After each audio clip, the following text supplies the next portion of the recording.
It starts quietly, late night. No music, no voices, just you and the hum of your thoughts. The room is still, but your body isn't. Your fingers scroll, your eyes scan, and your mind whispers something you've heard 1,000 times before. You just need a release.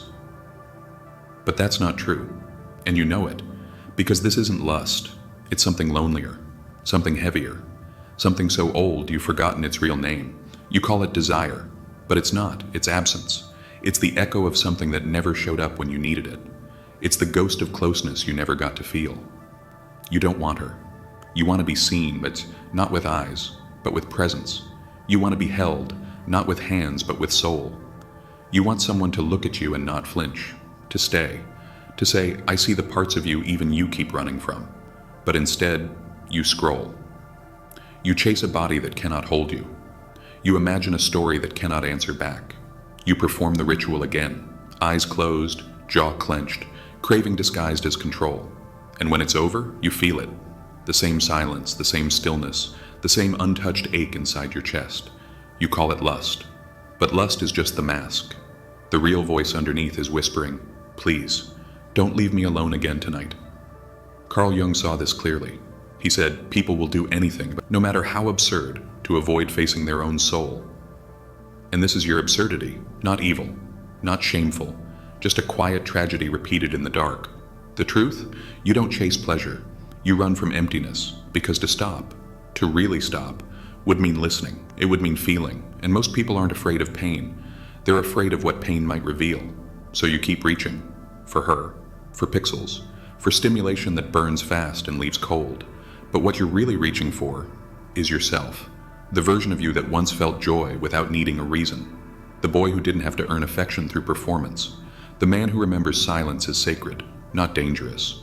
But that man is buried, beneath performance, beneath survival, beneath decades of pretending that lust was just biology, not brokenness. And now your soul sends the same message again and again, through craving, through impulse, through fantasy. Not to punish you, to wake you.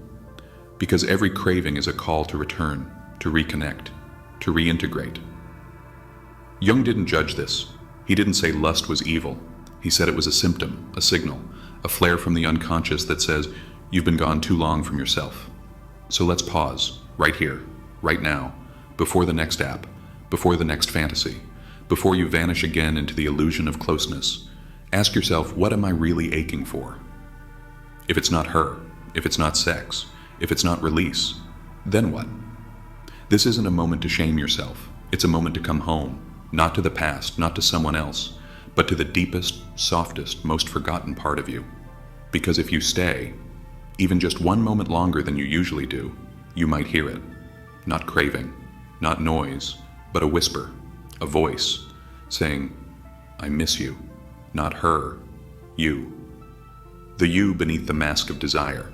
The you that still remembers what real connection felt like before it got replaced with images. The you that's still waiting, patiently, quietly, for your return. You think you're chasing her body, her voice, that soft look in her eyes.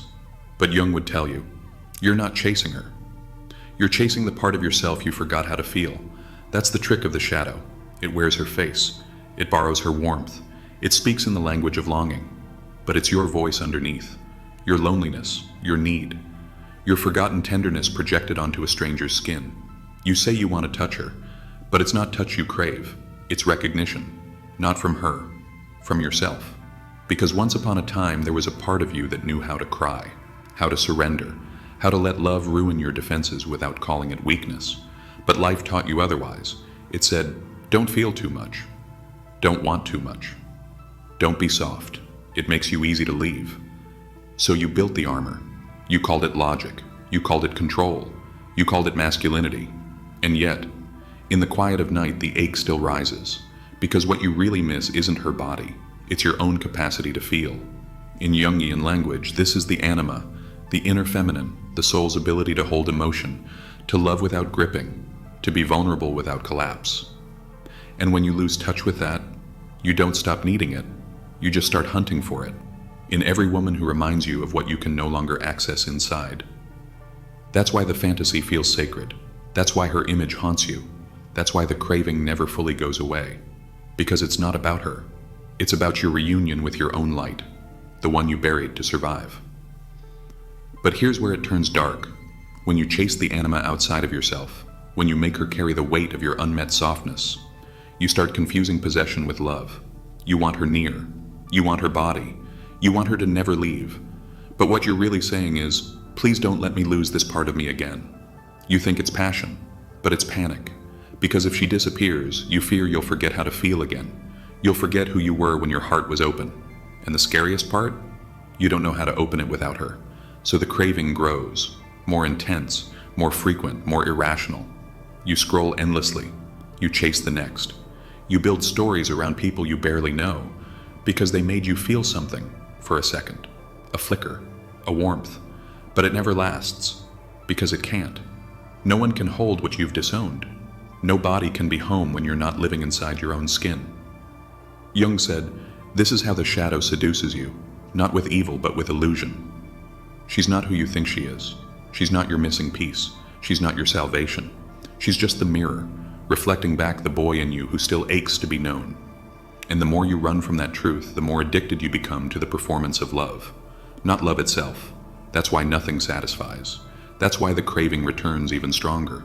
Because the real hunger was never for sex. It was for wholeness. And here's the part no one wants to admit. You've been chasing connection through separation. Every time you reach outside for what you abandoned inside, you deepen the gap. You split the self even further. You feed the illusion that something out there can fix what went quiet in here, but it can't. That's not her job. That's not what love is. Love doesn't rescue you from yourself. Love meets you in the place where you've already started returning. So Jung says, it's not the person you're obsessed with. It's the part of you they remind you of. And if that's true, then maybe you don't need her to stay.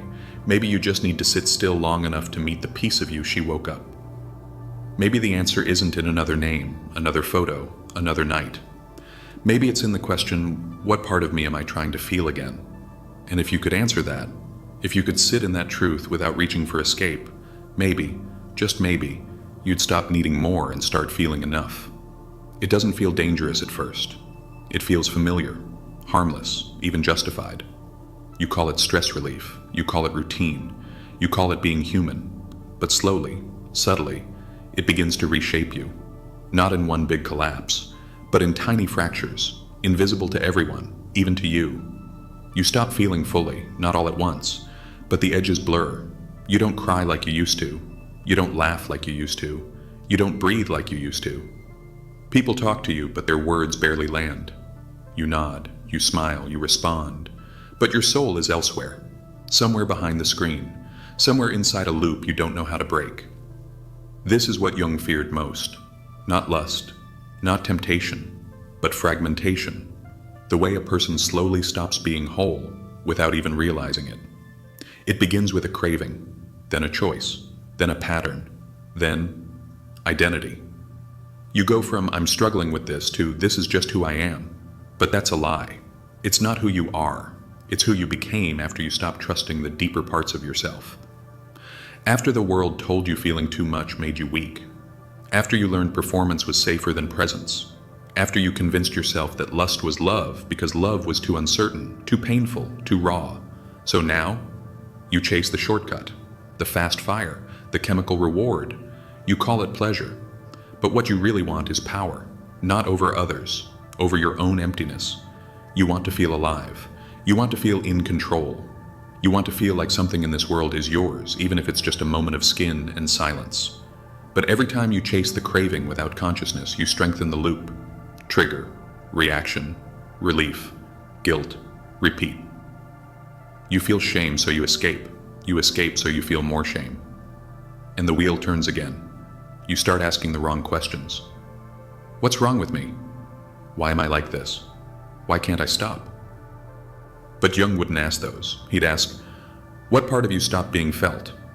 What wound did this behavior begin protecting? What are you actually running from? Because he knew, it's not about the woman, it's not about the act, it's about the unintegrated self. The emotions you buried so long ago, they had no choice but to come back as cravings. That's why you keep needing more stimulation, more novelty, more intensity. Because you've wired your system to respond to extremes. But your soul, It doesn't want more. It wants real connection, real softness, real truth.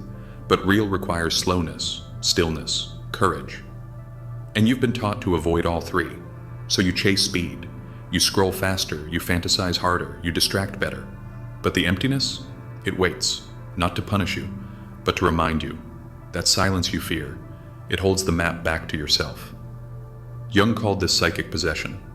When your will is no longer your own, when you're not acting, you're being acted through, not by demons, but by old pain, unfelt grief, abandoned tenderness, the boy inside you still looking for someone to say, you don't have to earn love by performing. And here's the cruelest part. You start resenting yourself, not loudly, quietly. You feel weak, shameful, like you'll never experience real love because some part of you is too broken. But you're not broken. You're just disconnected. You forgot how to feel slow joy. You forgot how to sit with discomfort without numbing it. You forgot how to wait for something real without trying to force it into being. And now, you feel hollow. Because the craving, it burns fast and leaves ash. It lights you up for 5 seconds and then leaves you colder than before, so you chase again. Thinking maybe this one will last, maybe this one will feel different. But it never does. Because lust can't do what presence was designed for. Lust will always collapse under the weight of unintegrated pain. No woman, no image, no moment of climax can carry what you never let yourself feel. And if you don't break the loop now, it will keep breaking you, one piece at a time. Until one day you look in the mirror and realize you don't recognize the man staring back. Not because he looks different, but because he feels nothing. There's a moment that hits you not in the middle of the craving, but after it, when it's over. When the light fades from the screen, when your heartbeat slows, and the silence returns. That's when it speaks. The voice you've buried under pleasure. The ache that never left. Just waited. And it whispers, not in anger, but in truth. This isn't who you came here to be. Not because it's evil, not because you're sinful, but because it's too small for a soul like yours. See, you weren't born addicted. You were born attuned, open, receptive, craving real warmth, not friction, craving intimacy, not intensity, craving meaning, not escape. But life taught you differently. It told you men don't cry. It told you desire is shame. It told you to be strong means to feel nothing. So when the world stopped holding your heart, you stopped holding it too. You reached for what looked like love, but cost you your wholeness. You controlled what you could, screens, bodies, fantasies, because in fantasy you are never rejected, you are wanted, you are chosen, you are safe. But in the real world, you have to show up without the script. You have to risk being seen. You have to endure awkwardness, discomfort, waiting. And so lust became your teacher. But it didn't teach you love. It taught you how to leave your body, your values, your soul. Each craving, each click, each silent surrender became another step away from yourself. And the cost wasn't hell. It wasn't punishment. It was numbness, the most silent killer of all. Because numbness doesn't scream. It doesn't alert you. It just seeps in, slowly replacing wonder with distraction, curiosity with compulsion, love with performance. Until the world feels flat, people feel far, and even your own dreams feel like someone else's. This is the psychic wound Jung feared most. Because when you stop feeling, you stop evolving. When you stop listening, you stop hearing the voice that says, I miss you. Not from her, not from them, from you. That's the tragedy of lust without soul. It robs you of the sacred touch, the sacred look, the sacred breath shared in silence when no one is performing. You begin to crave not presence, but proof. Proof you're wanted. Proof you're still a man. Proof you can still feel something. But what you really crave can't be proven. It must be remembered. And no body, no act, no climax can make you remember who you are if you've forgotten how to sit in your own skin. So you try harder. You go deeper into the maze. More apps, more content, more moments that light you up for a second then vanish. And still, nothing. That's when the fear sets in. You start to ask, will I ever feel again? But the question isn't whether you can feel. The question is whether you can stay, not with her, not with anyone, but with you. Through the tension, through the ache, through the night when every part of you wants to run and numb and scroll. Because here's the truth. You can't heal what you keep escaping. You can't integrate what you keep outsourcing. And you can't love if you've never stayed long enough to witness the parts of yourself you've always tried to silence. The boy who learned to perform. The man who mistook touch for safety. The soul who confused intensity for intimacy. They are still in there, waiting. Not to be punished, but to be felt. And Jung would tell you, this isn't about shame, it's about reunion. You don't have to kill the craving. You just have to listen to it, because underneath the fire is the signal. I want love. I want softness. I want to feel whole. But until you learn to feel that energy without being devoured by it, you'll keep giving yourself away to people who were never meant to carry your soul. So the next time you feel it rise, don't run. Pause. Breathe. Ask it, what do you want me to remember? Because when you stop using lust to escape and start using it to wake up, you don't become cold, you become clear. And in that clarity, you finally become something lust could never give you, whole. You think it ends with control, with discipline, with deleting the apps, blocking the numbers, forcing your way through the cravings until they disappear. But that's not healing, that's just another mask. Because the real transformation doesn't come when you fight the urge. It comes when you understand it, when you sit with it, long enough to hear what it's really saying. Not I want her, not I need release, but I miss me. I miss being seen. I miss feeling worthy of softness. I miss believing I could be held without earning it. And when you let those truths land, not push them away, not numb them, not cover them in shame, something opens. The war inside you starts to feel less like punishment and more like a reunion, because the ache you've been trying to silence was never against you. It was your soul calling you back home. Not to perfection, not to purity, but to presence. The kind of presence that doesn't need to scroll or climax or perform to feel alive. Because when you stop running from the ache, you find the gold inside it. You find the boy you left behind when the world told you emotions were weakness. You find the man beneath the mask who was never broken, just buried. You find the sacred fire that lust distorted but never destroyed. And now? Now you don't have to beg for attention. You don't have to chase a body to feel like a man, because you've learned how to stay. Stay in the discomfort, stay in the longing, stay in your breath when every part of you wants to flee. And from that staying comes strength. Not the kind the world celebrates, but the kind that roots you. Because you've reclaimed what you lost, your devotion, your depth, your softness, your sovereignty. And that's the shift Jung spent his life pointing toward. Not celibacy, not control, integration. The sacred act of becoming whole again. Where lust is no longer your enemy, but your messenger. Where the craving no longer owns you, because you've heard it speak. Where you don't need someone to complete you, because you've already met the parts you once tried to outsource. And when someone does enter your life, you won't need to possess them. You won't confuse their presence for your worth. You won't collapse the moment they pull away, because you'll still be there, anchored in your body, clear in your mind, connected to your soul. And that clarity, that's the new standard. No more chasing ghosts. No more sacrificing your peace for a flash of intensity that leaves you emptier than before. You came here to live deeply, to feel honestly, to love from fullness, not lack. And if that means walking alone for a while, so be it. Because this time you're not walking away from yourself. You're walking with yourself, step by step, craving by craving, breath by breath. Not to become perfect, but to become real. So when the wave rises again, and it will, don't demonize it. Don't worship it. Just listen. Because every desire is a story waiting to be rewritten. And you're the author now. So before you reach for the screen, the scroll, the fantasy, pause and ask yourself, what am I really hungry for? And if this message whispered something real to you, drop a comment below and let it breathe. Not for me, for you. Because when you speak your truth, you break the cycle, you end the silence, and every person who hears that remembers they're not alone either. So hit like. Subscribe if this voice feels like home. And drop a super thanks if this helped you come back to yourself, even for a second. Because here, we don't run from the shadow. We learn its language. We hold its hand. We walk it back into the light. You were never addicted to her. You were addicted to the feeling of finally being whole. Now it's time to give that wholeness back to yourself.